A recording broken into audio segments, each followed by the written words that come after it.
Washington argument. I've said that this is the defining issue of our time, and what matters in the end are not the small and trivial things which so often consume our lives. If any of these projections are halfway correct, it's going to cost amounts of money that make this stuff we're talking about trivial. We've lived through an age when many people and institutions acted irresponsibly, when service often took a back seat to short-term profits, when hard choices were put aside for somebody else, for some other time. It's a time when easy distractions became the norm and the trivial has been taken too seriously.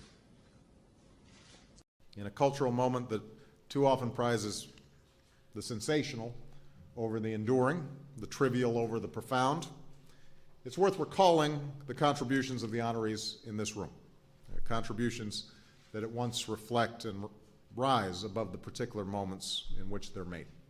About the skills you build and the knowledge you accumulate and the energy you invest in every task, no matter how trivial or menial it may seem at the time.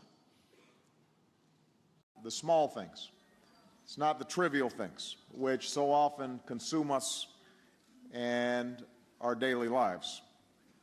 Ultimately, it's how we choose to treat one another.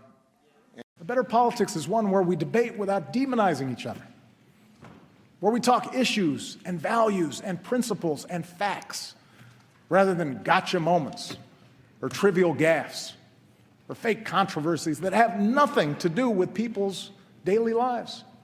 A better politics is one where we debate without demonizing each other, where we talk issues and values and principles and facts rather than gotcha moments or trivial gaffes or fake controversies that have nothing to do with people's daily lives. It's hard for our children to see in the noisy and too often trivial pursuits of today's politics the possibilities of our democracy, our capacity together to do big things. That seems trivial, but actually it ends up being a pretty big piece of business.